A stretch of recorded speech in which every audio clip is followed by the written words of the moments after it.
Hi, everybody. We're talking here today about growth, but I want to emphasize we are talking about organic growth.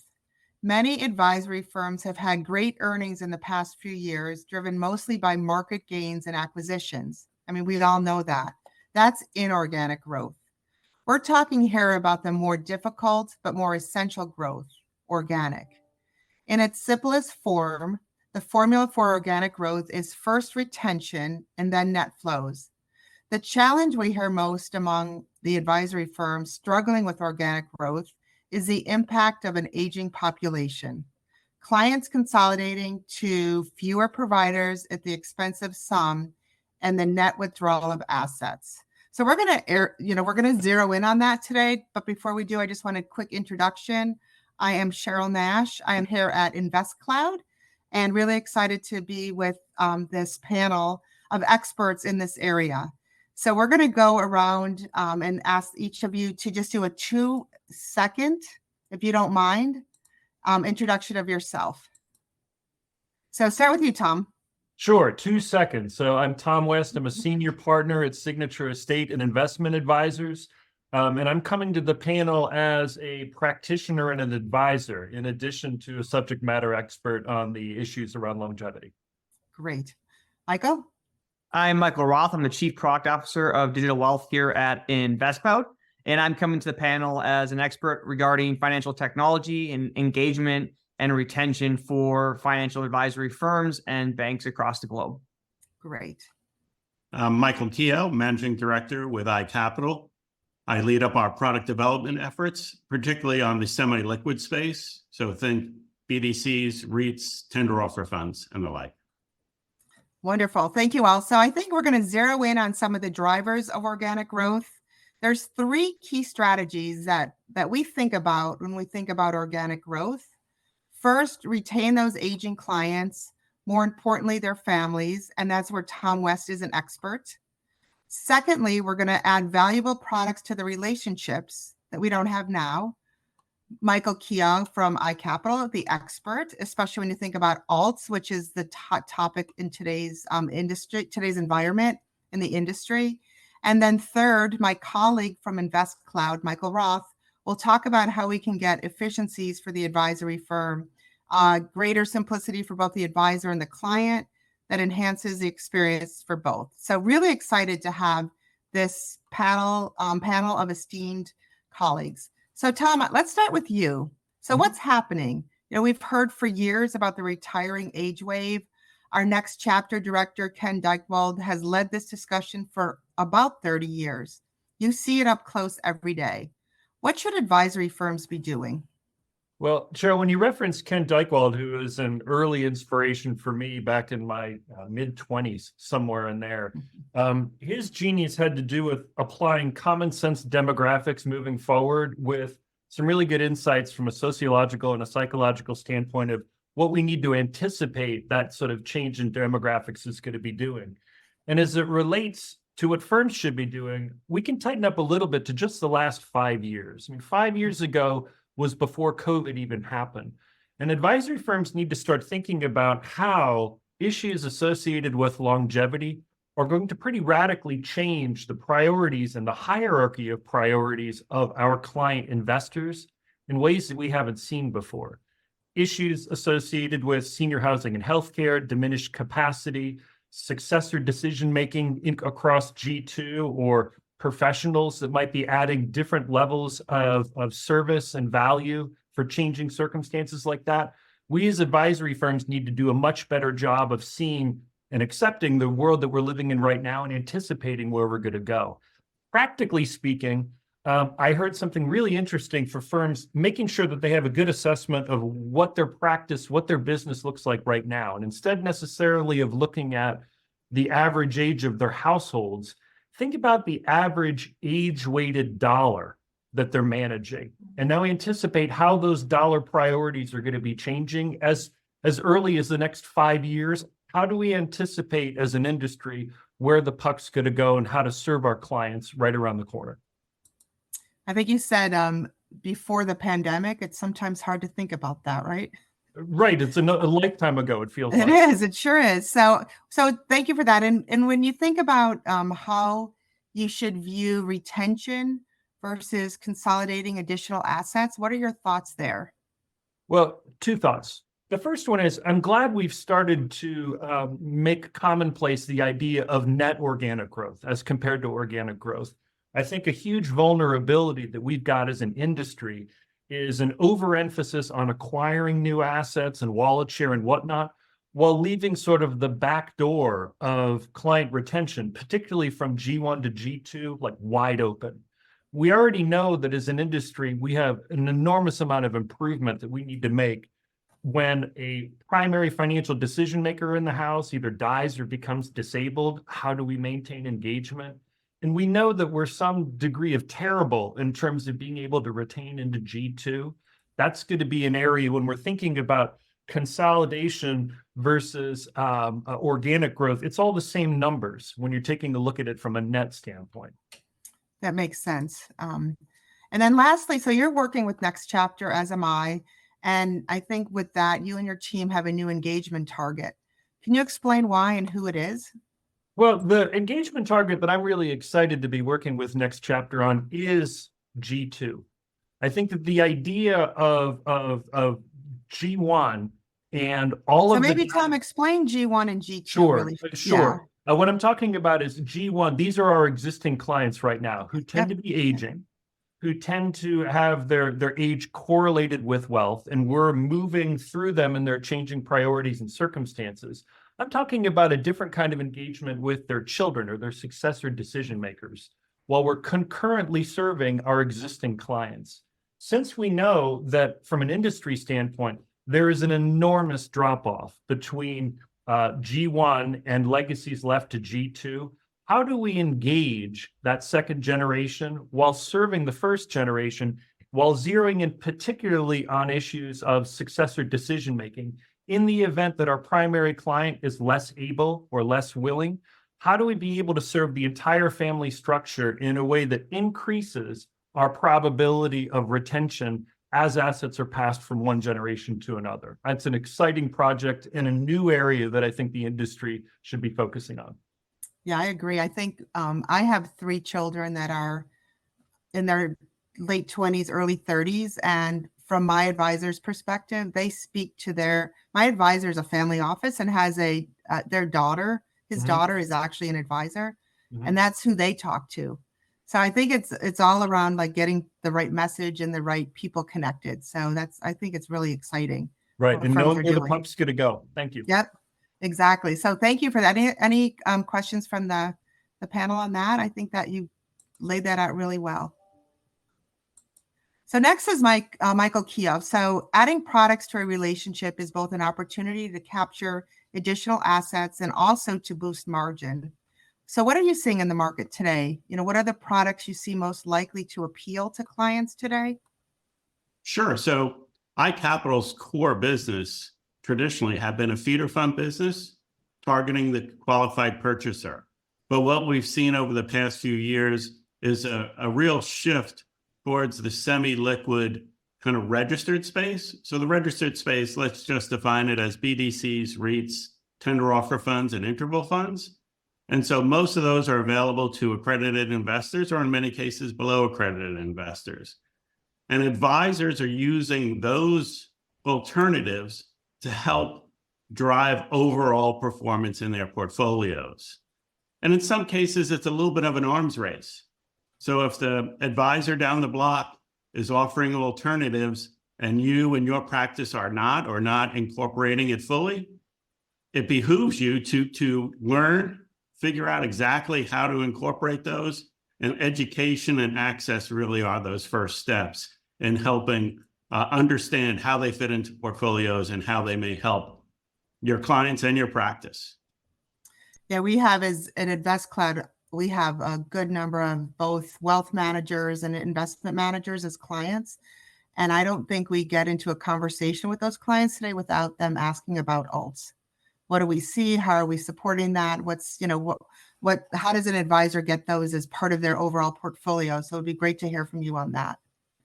Yeah, and so part of it is are they really alts? Is private equity, is private credit really an alternative? Or are they just an extension of your public market exposure? So I think everyone has seen, those charts that show, 20 years ago, there were about 8,000 public companies that you can invest in. Now that's down around 4,000 or so. Is that, that's a lot of diversification, but you're leaving a lot on the table if you're not thinking about, incorporating those high quality, large companies into your portfolio. And so we've seen the democratization of those through things like tender offer funds, BDCs, and REITs, particularly on the credit side. And so advisors are incorporating those types of funds, particularly since they're available to a wide swath of their client across their entire book. Yeah, that's great. I think if you're listening to this and you're an advisor and you're thinking, how do I add alts to my offering? So what are some good get started steps? How do you make it simple versus complex? I think that would be a great thing for the advisors listening to hear. Well, as everyone knows, investing is complex, right? There are a lot of factors. Education and access to different sources of that education, I think, are paramount. Access, there's lots of, besides iCapital, there's lots of ways to access alternatives. But what we think about is, thinking about using different tools. iCapital is launching a new tool starting next month called Architect that allows advisors to drop in and test how different alternatives, including individual funds and opportunities into a portfolio, might help or hinder a portfolio's target allocation. The private credit piece is also super interesting, because so much of it is floating rate, but you really need to understand what those loans, those underlying loans, those private companies will do to a portfolio, and education and testing of different and understanding different pieces. At iCapital, we think of education kind of in three components. There's foundational information that you need to understand what markets you might be incorporating into your portfolios. There's fund specific or investment specific education. And then there's the overall tools like market access, how to incorporate those, real live examples. And in addition to coming out with Architect, iCapital will be offering kind of paper portfolios to help advisors think about how incorporating multiple funds at once into a portfolio. Adding one alternative into a portfolio is not diversification. It's a start, but thinking about it holistically, how to think about multiple funds, multiple opportunities, multiple exposures at once, and incorporating those just like you would. You're not just buying IBM, you're not just buying Apple, you're incorporating a lot of different options. Yeah, that makes a lot of sense. I think when you think about, asset allocation and risk for each individual, right? And we see a lot around personalization. And I think when you think about adding more capabilities like alts and what you mentioned, all the others, that just plays into that. And then I think just lastly, I need to mention that iCapital is anchoring a new center of excellence for alternative investments with Next Chapter's media partner, Advisorpedia. So I think that's going to be a really convenient spot to get more information. That is I'll tell you, alt is a question that, like I said, when I started, everybody here, all of our clients, probably everybody on this call and listening in is either thinking about or planning for 2024. So I think having a place that they can get more information is really great. So maybe spend a little time on that.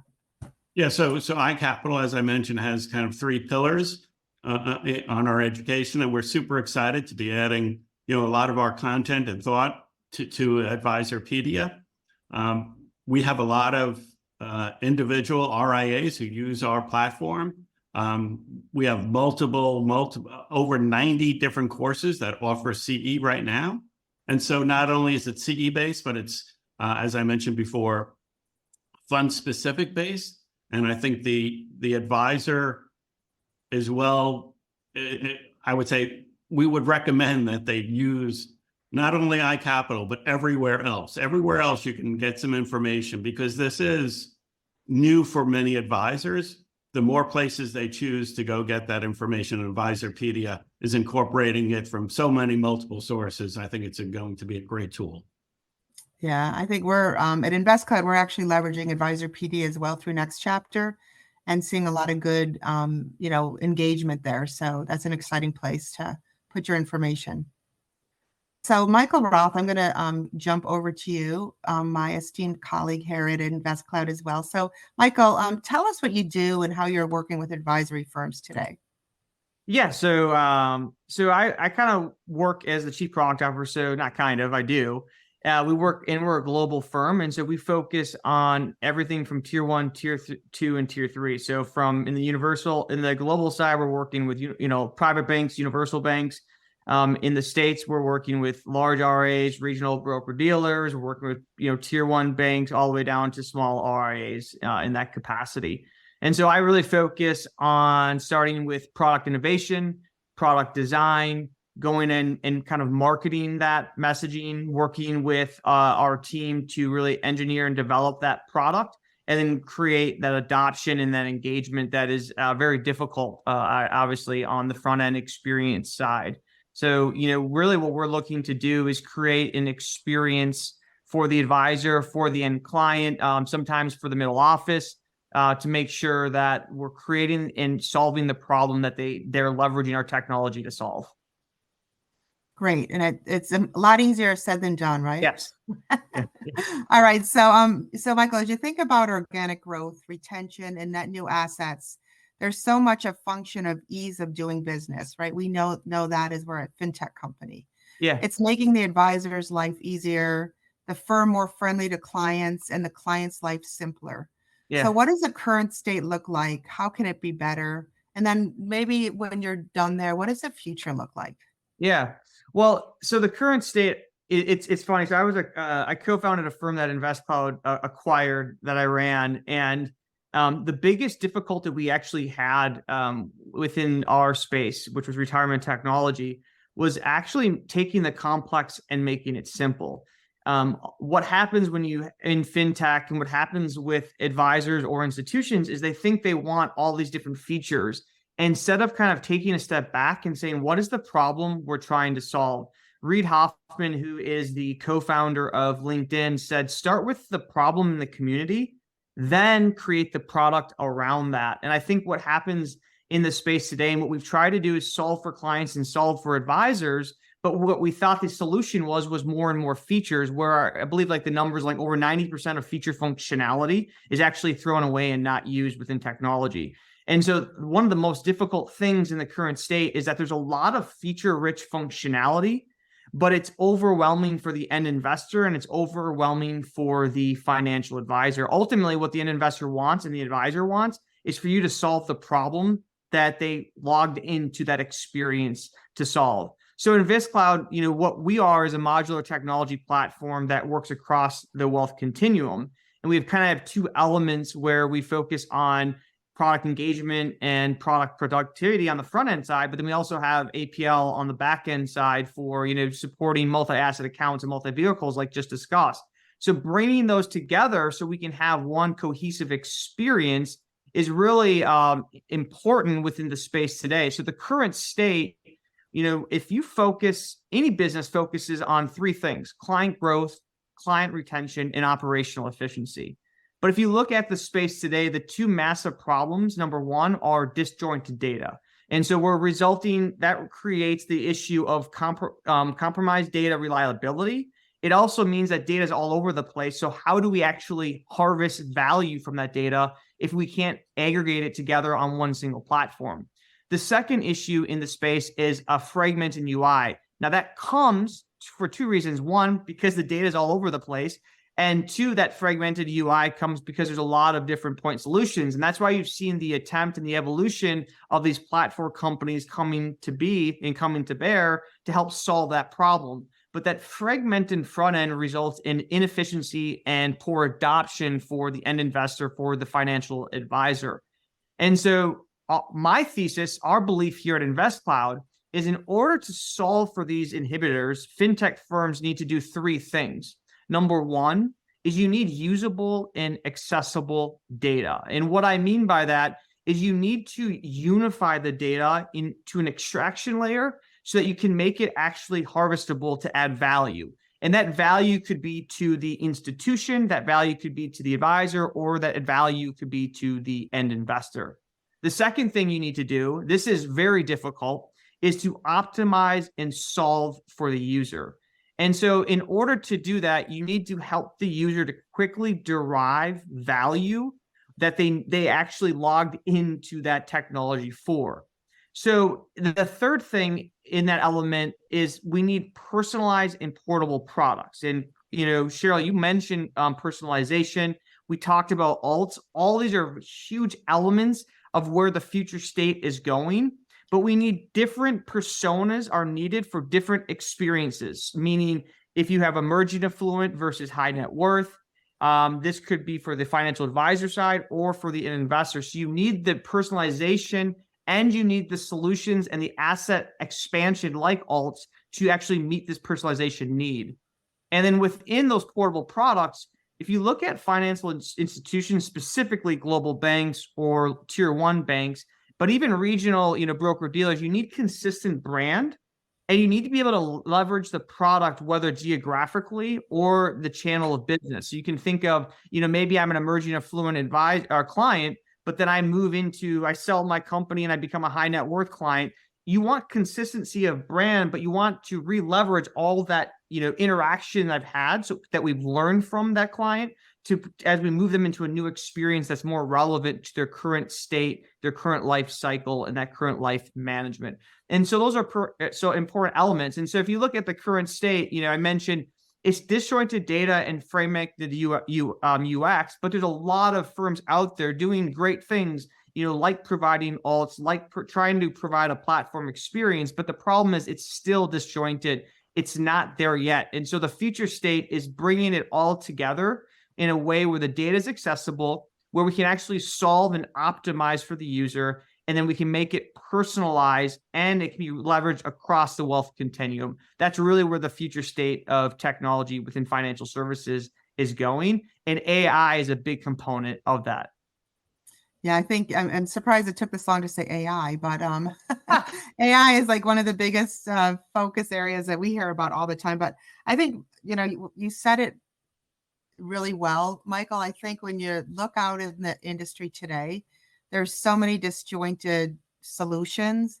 And, we've been saying for years, whoever has the data, like data is king, right? Whoever owns that data and sits on that data is the one that's going to, make the big difference for the investors and for the advisors. So I think that was very well said. And you talked about current and you talked about future. And you brought up AI. So maybe just spend a little bit of time.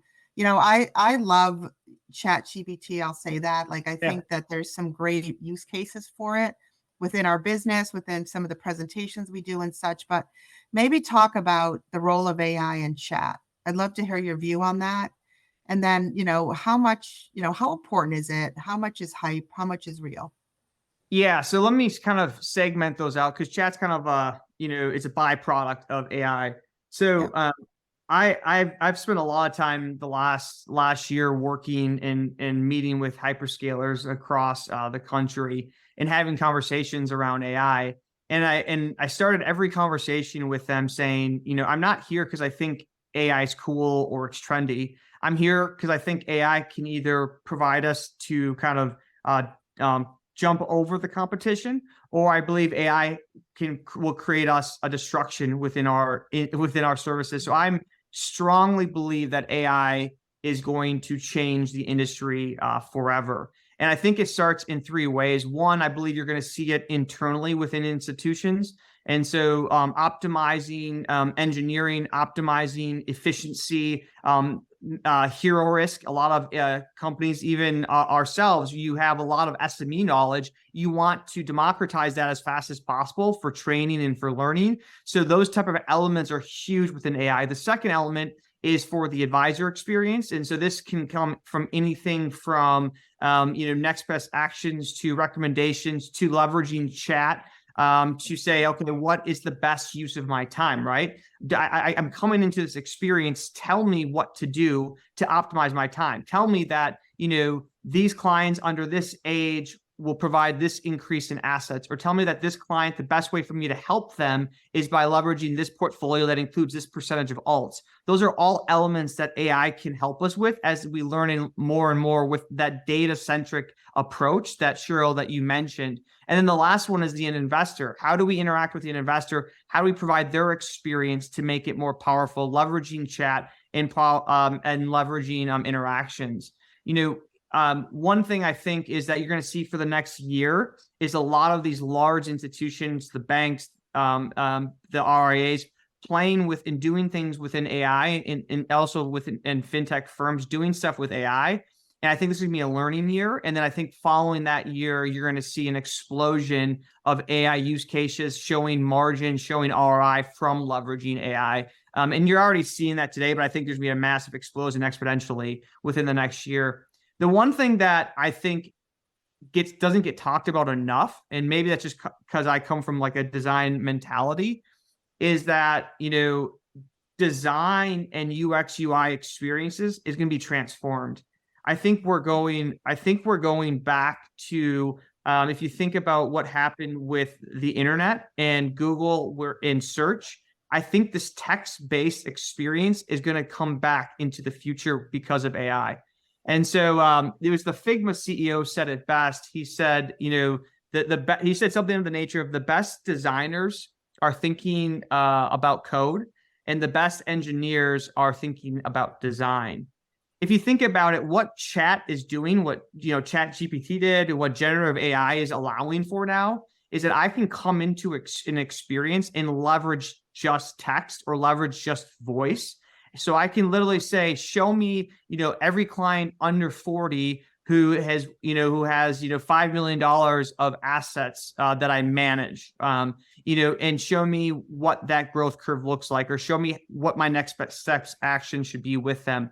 Those are all elements that generative AI is actually providing. And you can do this through chat. You can do this through voice. And these are elements then that actually, they almost replace our thinking of how design is today, because no longer do I need to learn an experience, and I don't want to learn an experience. I can literally tell the experience, do this, and it'll do it for me. So you're saying you're optimizing my time. Now the training and the learning curve, which is a huge inhibitor, if you think of like financial planning, for example, all that's eliminated. And now I can go in through voice and through text because of generative AI and literally just tell it what to show me, and then it shows me. So I think that element of the merging of design and engineering together is a huge, huge evolution that is happening in our space and is going to transform our industry. That's great. Any comments, Tom or Michael, on that? I think that's absolutely accurate. I have a question, Michael, and that's exciting. And I'm wearing my practitioner hat right now, and I'm thinking about the organic stuff and the retention. When I'm looking at a population in my practice or in my firm, I can say with 100% certainty, we're going to have incoming client requests with changes of circumstance, like somebody fell, I got to move, diminished capacity, successor decision-making, trusted contract triggers, any of these sorts of pieces. Mm-hmm. Advisors, like right now, have a very limited window to be able to add value reactively in that moment. Yeah, this incoming thing is coming in, and like we know from all the research basically supports advisors are not comfortable moving into those more EQ kinds of conversations or health conversations, but we're still on the firing line right now in terms of needing to be able to react in real time. Yeah. And that concept of discoverability. If I've got this amount of money with clients that are 75 to 85 years old, I should be able to anticipate what their next changes are going to be as a group. Yes. And be able to build that stuff out. So I think that we're, as advisors, starved for resources that can be used sort of in the moment.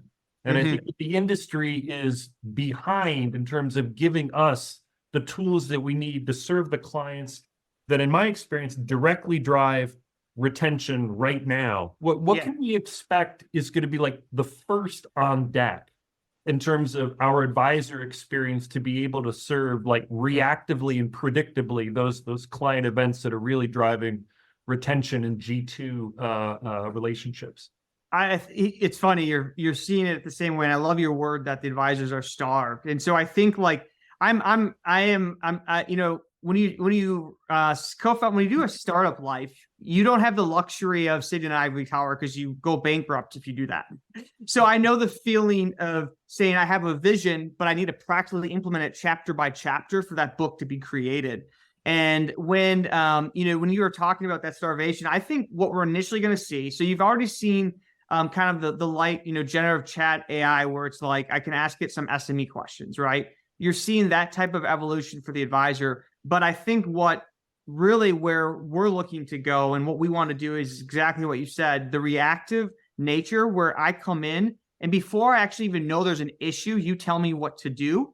I don't think initially, though, you're going to always the recommendation is going to start, and the advisors and the institutions today, you know, because of hallucinations, because of, you know, just getting comfortable with the AI experience, they're not going to automatically message the client, right? There's going to be the advisor override always. And well, I shouldn't say always, but in the next foreseeable future.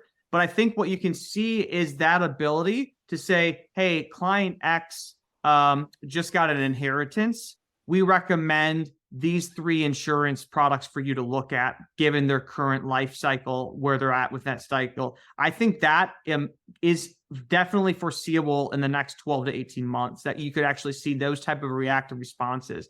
I think you're already seeing the easy things of like automatic replies to the clients, automatically generating those experiences. So at InvestCloud, for example, we're focusing on 5 core opportunities. Number 1 is content generation. So creating content for the sales, for the advisor to say, basically articulate back to the client, you know, what they want to say. This could come into like your CRM as well. You're already seeing that. And then we're also already seeing data transformation. We can already map data from external sources into our internal source, code generation. And then search and recommendation, I think, are coming pretty quickly next. And so search and recommendation would be the ability to say, okay, based on the client's information, we recommend that this is the next best step. I think those are where you're seeing in the next 12 months that you'll have these experiences within digital wealth. Mm-hmm. That's I mean, that's like what next chapter. I think part of what Steve's trying to do is solve for some of that, right? What you talked about, Tom and Michael. But I think, you know, just simply, my dad was diagnosed with dementia 6 years ago, and interestingly enough, at the same time, his advisor knew it was coming because of how many times he changed his password. Wow. Very interesting. And that was probably 6 years ago. Mm-hmm. And I think it's gotten much better now, but I think you're right. I think the AI has to start understanding what some of those repetitive things are. And then when you start seeing things like that, you realize, hey, there might be a problem here.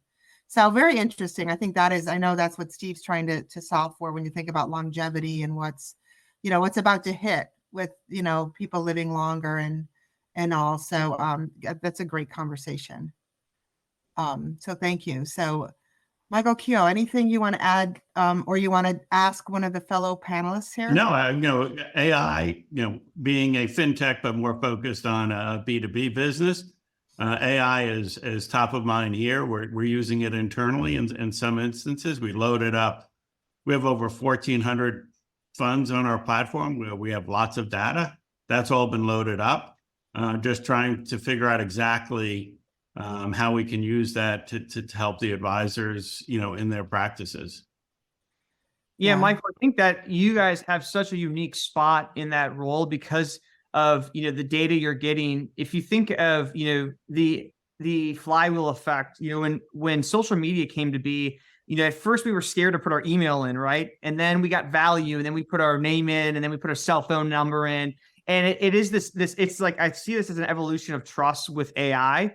But the more data we get, the more we can add value to the end user, whether it's the advisor and an investor, the more, you know, firms like yourselves can optimize their portfolio, right? Because you're learning from where they're at. They're adding more assets of their overall holistic life picture. And I think that's really the cool thing about the future, is that the more they trust the experience, which we've seen that in the evolution of, social media as my example, the more they trust the system, it's the flywheel effect. The more we can add value, the better off those end clients are.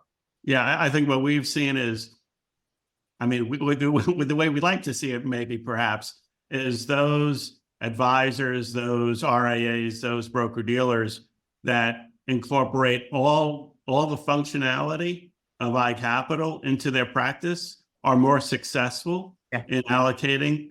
And I think it's just an extension of that. It is one more piece that if they're willing to incorporate more, they will see, the benefits of that. Yeah.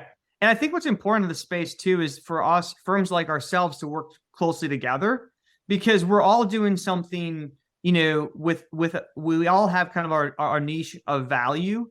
But if we can work cohesively together, we can provide that best experience for the investor. And then it automatically creates engagement and adoption and value, so that we're all working together towards that end goal of providing them, the life and the health and the financial situation that they came to their advisors for. Yeah, from our perspective, because everything we do is kind of through an advisor, right? Advisors, we're not a B2C platform, we're a B2B platform. Yep. It always has that personalization piece, which is that last and arguably the most important piece. Agreed. That personalization that Tom and everyone like him can bring. Yeah, Yes. There's one interesting thread that I want to throw in before we break, and this has to do with longevity is driving, I think, a need to rediscover information about the clients. It's changing a lot more than I think conventional wisdom suggests. When people are moving into a chapter in retirement, Cheryl, think about how the job of all of Dad's money changed after a dementia diagnosis. Yeah. We don't do a good enough job of rediscovering our client in real time and how that actually translates into priorities that the client might not be able to articulate.